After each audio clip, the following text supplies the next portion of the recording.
Hello mga kaballers. This is it, Pansit. Our very own Kai Sotto is really going to the NBA G League.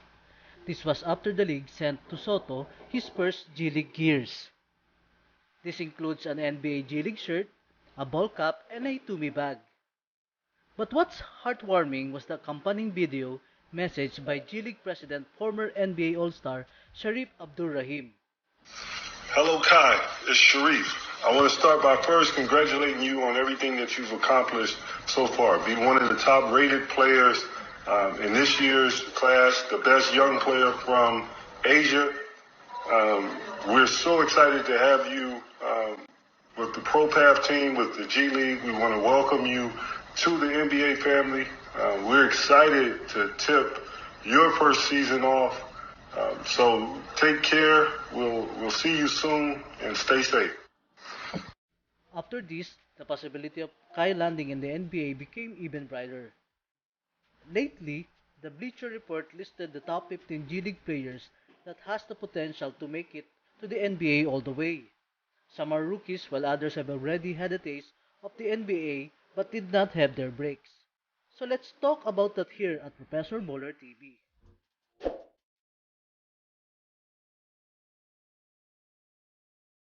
At number 14, Jalen Leck, shooting guard of the Northern Arizona Suns. The 6'4" guard who is straight out of high school made noise in the G League with athleticism that's supposedly close to that of the most explosive NBA players. Now 20, Leck is a combo guard who has a great scoring potential.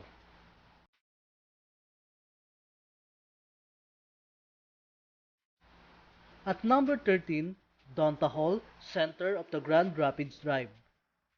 Hall holds a whopping career of 66.1 field goal percentage in his 4 years at Alabama, but still went undrafted in the 2019 NBA draft.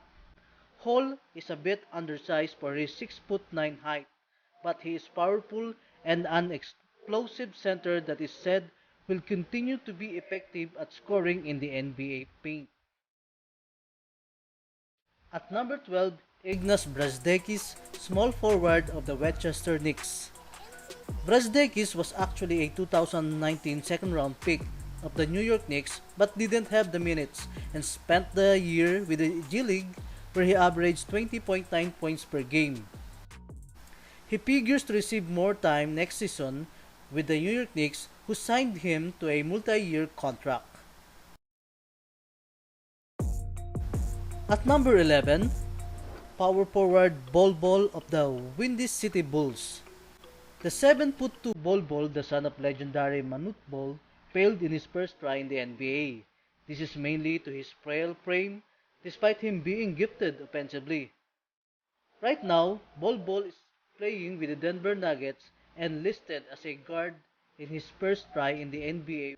If Bol can stay healthy, there could be plenty of value tied to his ability to stretch the floor, finish above the rim, and block shots.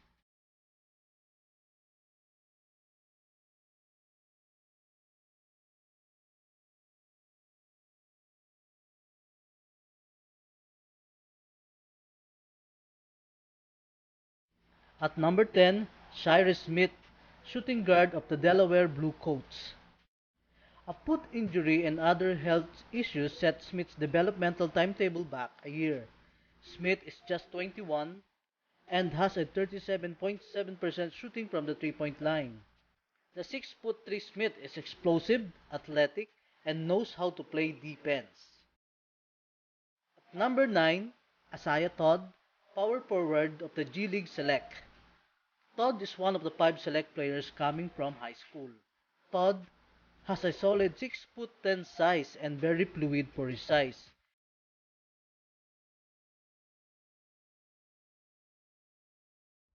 He has outside shooting and great post-up presence, and also can run the floor if needed.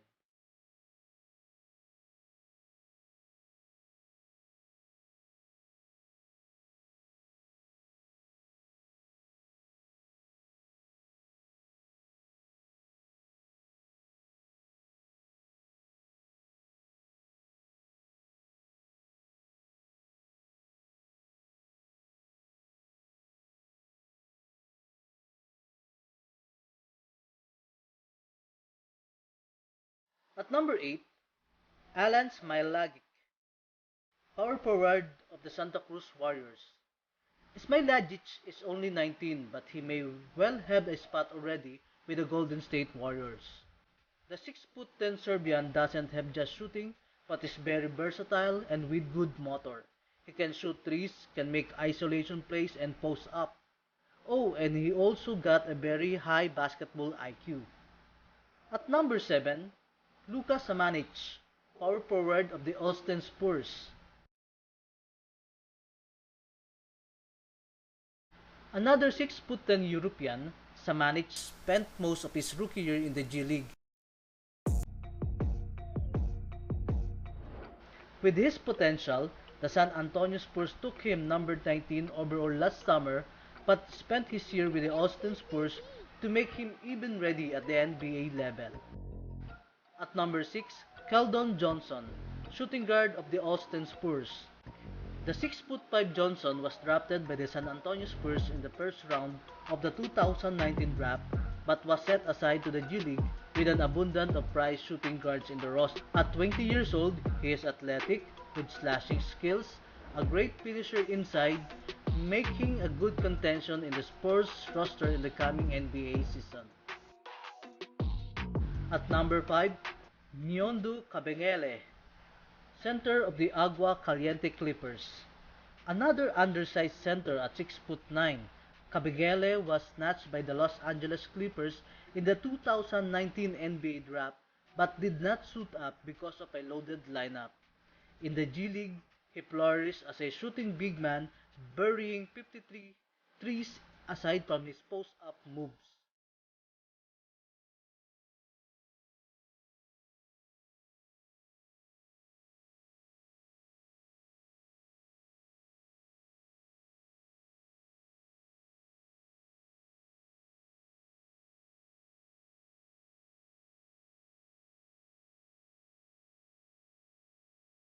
At number 4, Tremont Waters, point guard of the Maine Red Claws.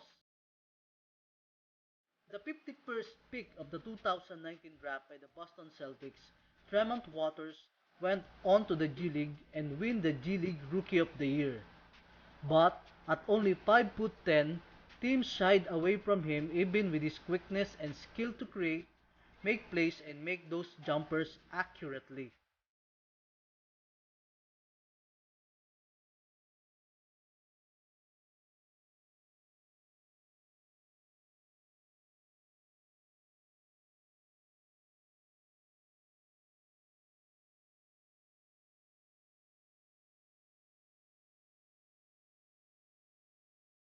At number 3, Talon Horton Tucker, shooting guard of the South Bay Lakers. Horton wasn't signed by any NBA teams in the 2019 draft because of his limited explosiveness. But at the G League, Horton Tucker exploded with averages of 18.1 points and 4 assists per game. Scouting reports say that at 6'4", he is an aggressive with tight ball handling moves, confident in his shot beyond the arc, and a great finisher. He is only 19 years old and will turn 20 this December. The Los Angeles Lakers may need an extra leap from him in the coming season.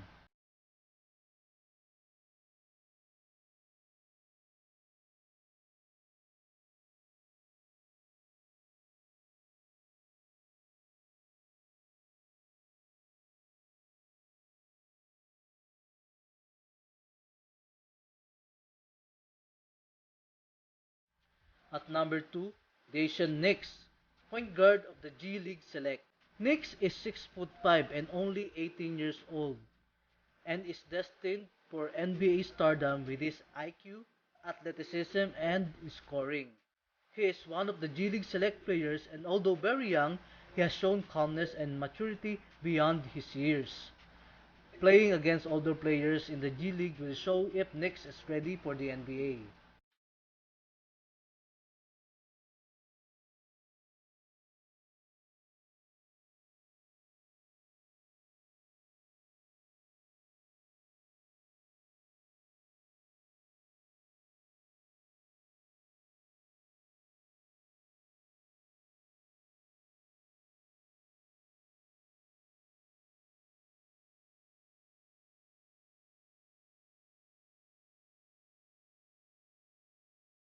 And before we divulge the number 1 in this list, we should mention who is on the top 15. Of course, our kababayan none other than Kai Sotto, center of the G League Select.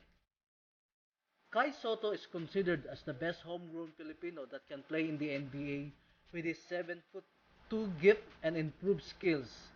He will spend the year with the G League Select team trying to convince general managers to draft the first Filipino-born NBA player. Scouting report says that Soto has an appealing mix of height and coordination for finishing, offensive rebounding, and rim protection. He plays to his strengths offensively around the basket and has shown glimpses of accurate outside shooting. Defensively, he blocked 3.1 shots in 28.4 minutes per game last summer in the U19 World Cup. His physicality and toughness will be tested in the G League, which he still has not. But in time, we know that he will reach the goal since Soto is a very hard worker.